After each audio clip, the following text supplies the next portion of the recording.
Assalamualaikum warahmatullahi wabarakatuh. Baik, rekan-rekan mahasiswa, hari ini kita akan belajar tentang ukuran penyebaran data atau measures of dispersion yang sebelumnya kita sudah mempelajari tentang ukuran pemusatan data. Apa itu ukuran penyebaran data? Ukuran penyebaran data itu menjelaskan bagaimana nilai-nilai atau data itu menyebar dalam sekumpulan data. Ada beberapa jenis yang akan kita pelajari. Yang pertama adalah range atau jangkauan. Range ini dia merupakan selisih dari nilai maksimum dan nilai minimum pada suatu kumpulan data. Jadi range itu dia adalah kita bisa menghitung range dengan mencari selisih antara nilai data yang terbesar dengan nilai data yang terkecil. Contohnya, kalau saya punya data berikut, maka kita bisa cek ya, nilai terbesarnya adalah 29 dan terkecilnya adalah 21, maka range-nya adalah 8. Apa interpretasi dari range ya? Nilai range yang besar itu artinya adalah ada banyak variasi dari sekumpulan data tersebut. Tapi range itu memiliki kelemahan. Misalkan, perhatikanlah data yang saya berikan berikut ini. Kalau kita lihat dari data ini, gitu ya, range-nya adalah 19. Nah, range ini kita hanya memperhatikan ya dua skor yang paling ekstrim, yaitu skor yang paling maksimum 39 dan skor yang paling kecil yaitu 20. Artinya 19 range-nya. Tapi kalau kita buat ilustrasi seperti ini ya, kalau kita hanya memperhatikan range dari 39 dan 36, maka range-nya itu 3. Sementara yang digambar kuning ini, range-nya ini 19. Gitu. Ini menunjukkan kelemahan dari range karena range itu hanya memperhatikan ujung-ujungnya saja, tidak memperhatikan data-data yang ada di antara data terkecil dan data terbesar. Ya, jadi kekurangannya range itu ada di situ. Dia tidak memperhatikan nilai-nilai data di antara yang terbesar dan terkecil, hanya yang ekstrim saja, yang maksimum dan minimum. Seperti contoh yang barusan diberikan, kalau kita tambahkan, tadi misalkan ada data 36 sampai 39, gitu ya, range-nya 3. Begitu saya tambahkan pencilan satu yang dia agak terpisah, yang besarnya 20, itu ternyata meningkatkan nilai range-nya. Tapi sebenarnya dia tidak terlalu bervariasi datanya. Tuh. Ini contoh berikutnya. Kita ada data skor ya, kuisnya. Nilai maksimum dari kuis itu adalah 20. Di kuis pertama itu hampir semuanya dapat skor 20, hanya satu orang saja yang skornya 1. Kemudian di tes yang kedua, di kuis yang kedua, itu skornya cukup bervariasi gitu. Nah, range-nya berapa? Range-nya di kuis pertama itu range-nya 19. Di kuis kedua, 19 dikurangi 2, range-nya adalah 17. Tuh. Nah, yang mana yang memiliki variabilitas yang baik gitu ya? Kalau hanya kita lihat dari range-nya saja, dia selisihnya tidak terlalu jauh gitu. Dan kita memang tidak bisa langsung menentukan mana yang bagus atau enggak. Jadi kita nanti perlu punya cara lain ya untuk menentukan variabilitas yang baik itu yang mana. Gitu. Nanti akan kita pelajari lebih lanjut. Nah, yang berikutnya ya, yang kedua, penyebaran data yang kedua itu adalah kita bisa melihat interquartile range-nya atau jangkauan interquartile. Apa itu? Interquartile data itu menggambarkan 50% data yang ada di tengah ya. Misalkan saya punya data seperti ini, maka interquartile itu bisa kita hitung dari selisih antara Q3 dan Q1. Nah, dari interquartile range ini kita bisa membagi data, sekumpulan data menjadi 3 bagian, yaitu 25% yang nilainya kurang dari interquartile range, Kemudian 25% data yang dia berada di tingkat atas, yang dia lebih dari interquartile range. Kemudian yang benar-benar ada di tengah-tengah data. Ya, 50% data yang ada di tengah. Kalau kita menggunakan bentuk seperti lonceng begitu ya, nah maka data yang kuning inilah yang kemudian disebut sebagai interquartile range. Dia adalah yang membagi daerah yang benar-benar ada di 50% dari distribusi data yang ada di tengah. Nah, sebagai latihan nanti silahkan dicoba untuk menentukan ya interquartile range. Seperti saat kita menentukan median ataupun modus ya, sebaiknya kita urutkan dulu datanya. Nah, ini kayaknya sepertinya sudah urut. Nanti silahkan sebagai latihan ini dicoba ya interquartile range-nya berapa. Berikutnya adalah kita akan membahas tentang jenis ukuran penyebaran data yang lain, yaitu simpangan baku. Apa yang dimaksud dengan simpangan baku? Kemudian nanti ada jenis yang lainnya lagi, yaitu apa bedanya dengan ragam atau varians, ya. Kita bahas satu-satu.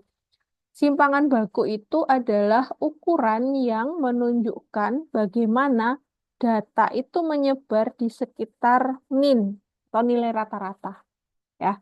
Misalkan saya punya data hasil pengukuran tinggi badan sekelompok siswa. Ini ada berapa siswa? Ada 6 siswa, ya. Nah, simpangan baku itu apa sih? Simpangan baku itu menunjukkan bagaimana data itu menyebar terhadap nilai minnya, nilai rata-ratanya.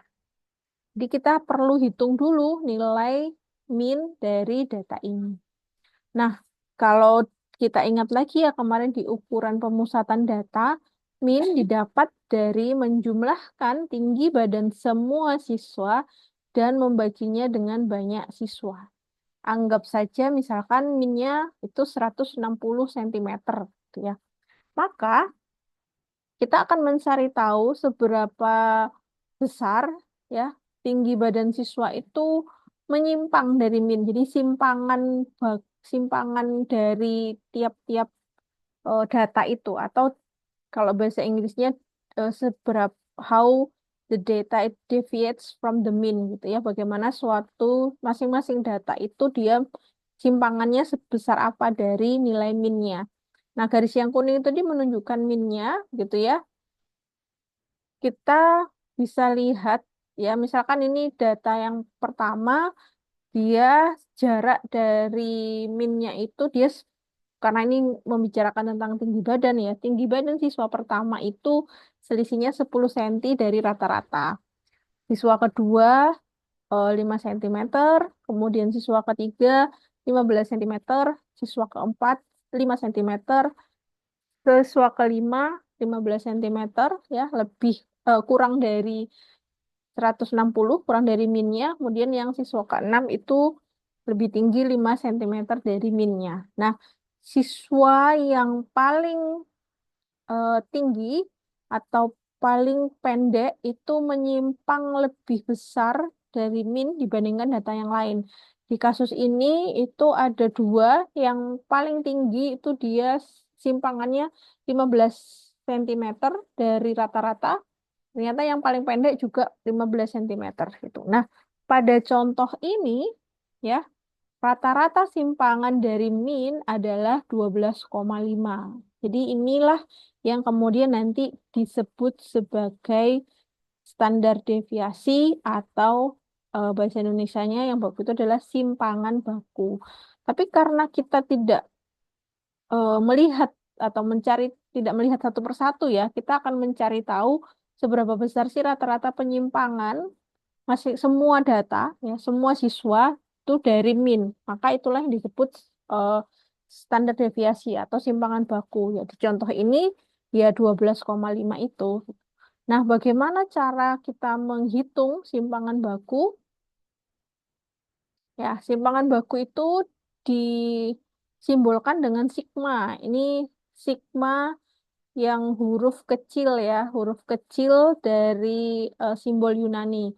Kalau sigma yang huruf besar ya, yang Mana huruf besar?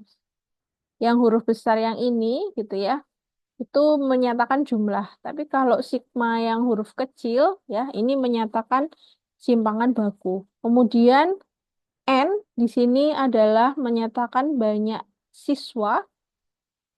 Kemudian XI itu adalah tinggi tiap siswa. Kalau tadi di kasus yang data pengukuran tinggi siswa tadi ya. Kemudian X bar itu adalah min dari semua data siswa. Jadi simpangan baku itu atau standar deviasi adalah akar dari jumlah dari kuadrat simpangan masing-masing data ya yang dijumlahkan dibagi banyaknya data ya. Nah, simpangan baku atau standar deviasi ini kalau kita kembali ke kasus yang sebelumnya gitu ya, maka kita bisa mengurangi masing-masing data itu dengan min atau dengan rata-rata. Tadi ya data yang pertama 170 kita kurangi dengan rata-ratanya, kemudian kita kuadratkan. Itu juga data kedua 165 kita kurangi 160 kita kuadratkan sampai data terakhir 165 dikurangi 160 dikuadratkan. Nah, hasilnya adalah 12,5. Jadi setiap siswa itu punya simpangan terhadap min ya, seperti yang kita hitung tadi. Tapi secara rata-rata simpangan mereka ya, simpangan baku data ini adalah 12,5. Nah, ini ada catatan ya yang perlu diperhatikan. Kalau tadi kita bilang rata-rata penyimpangan gitu ya. Nah, rata-rata simpangan atau average deviation itu kita hitungnya dari min ya. Kita bandingkan simpangannya itu dihitung dari rata-rata, kemudian kita dari minnya, kemudian kita cari rata-ratanya.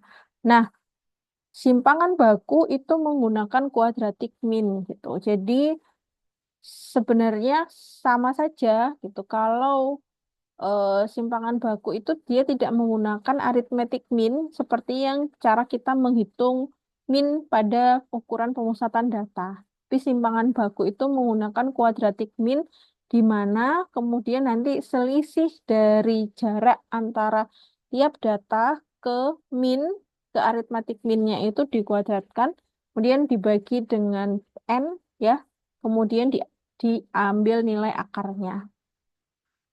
Nah, untuk simpangan baku itu ada dua persamaan yang sedikit berbeda. Yang pertama itu disimbolkan dengan sigma, yang kedua itu disimbolkan dengan S. Apa bedanya? Kalau sigma itu dibagi dengan N atau banyaknya data, kalau S itu dibagi dengan N-1. Banyaknya data dikurangi satu. Apa bedanya? Ya, ya, persamaan pertama pembaginya adalah N. Persamaan kedua, pembaginya adalah N-1. Mengapa berbeda? Ini saya ada contoh ya. Misalkan saya punya populasi ya. Nah, biasanya kita itu menghitung simpangan baku atau standar deviasi itu dari populasi.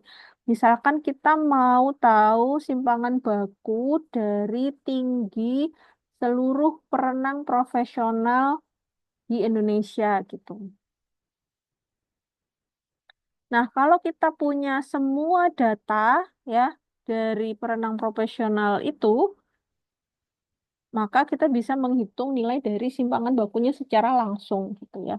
Maka kita persamaan yang kita gunakan adalah yang sigma seper n ya akar dari seper n dari jumlah kuadrat masing-masing simpangan tadi.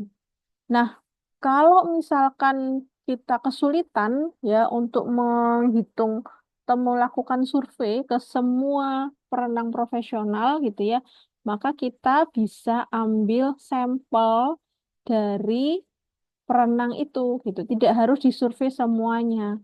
Nah, sampel inilah yang nanti kita akan hitung nilai standar deviasinya. Jadi nanti standar deviasi ini yang dari sampel ini kita bisa gunakan untuk sebagai ukuran kira-kira ya, kalau populasinya ya sekitaran itu, gitu. Nah, kita tadi sudah sebutkan bahwa simpangan baku itu adalah jarak dari min ya, kemudian kita cari kuadratik minnya. Nah, sekarang kalau varians atau ragam, ya, ragam itu adalah kuadrat dari simpangan baku. Jadi biasanya ada juga orang yang mengukur ragam dulu atau mengukur varians dulu, baru diakar untuk menentukan simpangan baku. Tapi ini untuk menunjukkan bahwa hubungan simpangan baku dan ragam, maka kita jelaskan atau kita pelajari yang simpangan baku terlebih dahulu. Jadi kita punya persamaan yang sama, tapi satunya menggunakan akar, satunya tidak pakai akar. Nah, kalau tidak pakai akar itu adalah ragam. Kalau pakai akar dia adalah simpangan baku.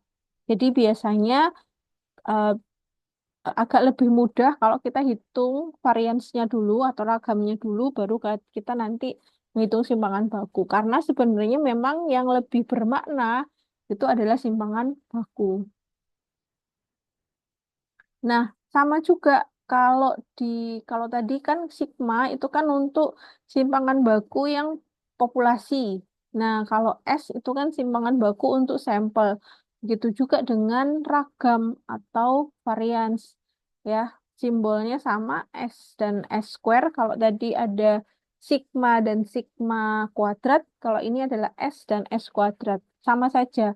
Ini berlaku untuk yang untuk menghitung simpangan baku atau standar deviasi yang sampel untuk sampel, bukan yang populasi gitu. Yang ragam yang ini yang S kuadrat bukan sigma kuadrat ya. S kuadrat ini juga sama untuk menghitung ragam atau varians dari em, sampel ya, bukan varians dari populasi.